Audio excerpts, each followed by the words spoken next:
항공모함은 바다의 요새라고도 합니다.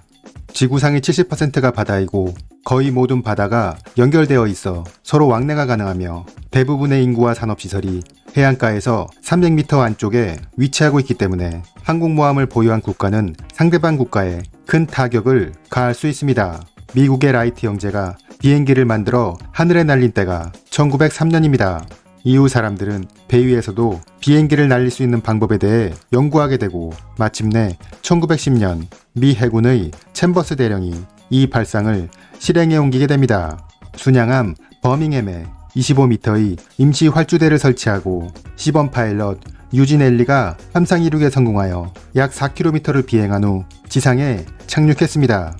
2개월 후인 1911년 순양함 펜실베니아의 갑판에 22개의 와이어가 설치된 36m의 활주대를 설치하고 착륙 실험을 실시해 성공했습니다. 미 해군 항공대는 이날을 기념해 1911년을 창설 원년으로 하게 됩니다. 이후 미국은 본격적으로 항공모함 개발에 박차를 가하게 됩니다. 1922년 미 해군은 석탄 운반선인 주피터의 상부 구조물을 떼어내고 비행갑판을 설치하여 항공모함 랭글리를 등장시켰는데 이것이 미 해군 최초의 항공모함입니다. 1차 대전 당시 항공모함은 전함의 보조전력 정도로 여겨졌습니다. 적의 전함을 발견하기 위한 정찰 역할이나 교전 시 함포가 정확히 사격하고 있는지 확인하는 관측기 정도의 역할이었습니다. 하지만 2차 대전이 시작되면서 항공모함은 전함을 몰아내고 해군 전력의 주력으로 성장합니다. 진주만 공습이나 미드웨이 해전은 항공모함이 전쟁의 양상을 어떻게 바꿀 수 있는지 보여준 사건이었습니다. 특히 미국은 전쟁 기간 중 항공모함의 중요성을 깨닫고 막대한 자본과 생산 능력으로 많은 수의 항공모함을 건조합니다. 전쟁 전 7척에 불과했던 미국의 항공모함 전력은 종전 시점에 이르러 에시스급 항공모함만도 17척에 이를 정도였습니다. 냉전 시기 함재기가 점차 대형화되고 제트기가 운영되면서 항공모함에는 증기식 사출 장치가 도입되었고 이에 따라 항공모함의 크기가 대형화되고 도입비와 유지비도 천문학적으로 상승하게 됩니다. 미국은 1961년 최초의 원자력 항공모함 엔터프라이즈 호를 건조했습니다.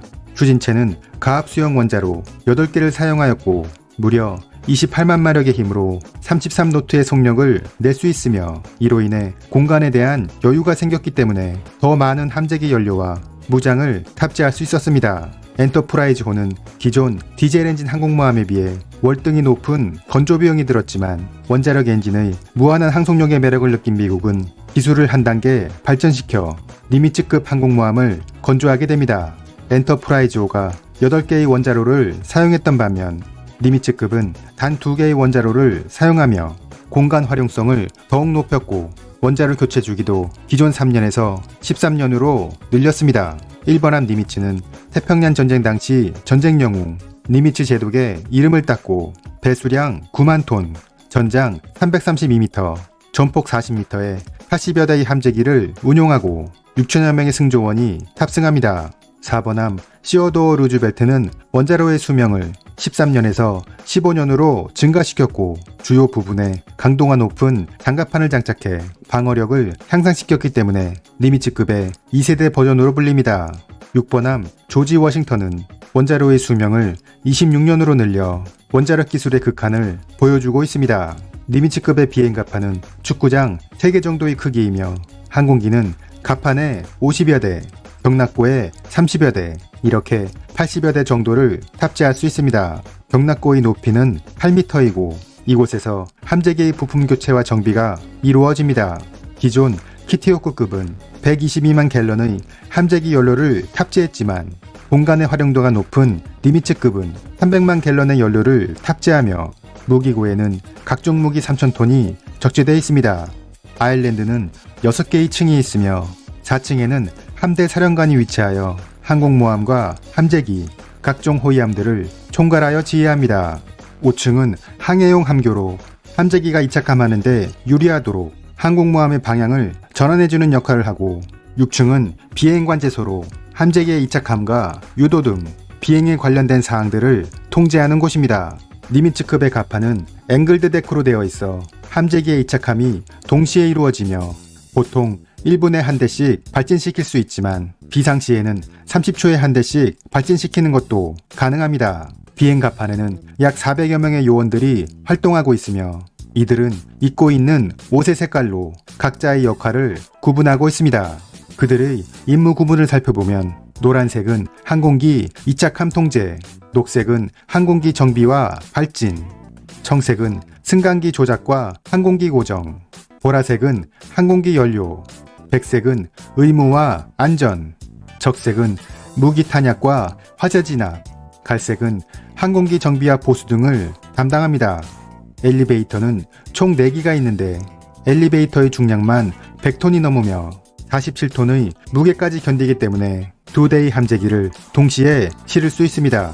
니미츠급은 자체적인 방어 무기도 갖추고 있는데 시스페르오는 사거리 19km의 방공미사일이고 근접 방어 시스템으로 펠렁스 4기를 장비하고 있습니다. 그리고 어뢰 발사기도 장착하고 있는데 이것은 적의 잠수함을 상대하기보다는 적이 발사한 어뢰를 파괴하는 것을 목적으로 하고 있습니다.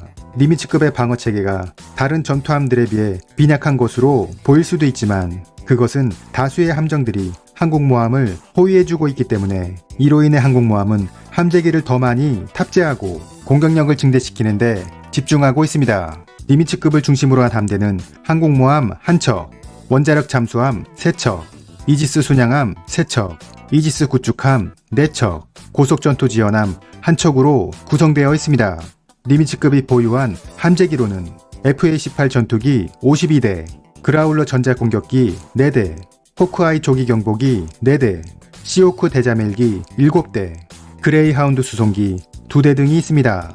니미츠급 항공모함은 많은 병력이 장기간 생활하기 때문에 일상에 필요한 거의 모든 시설을 갖추고 있습니다.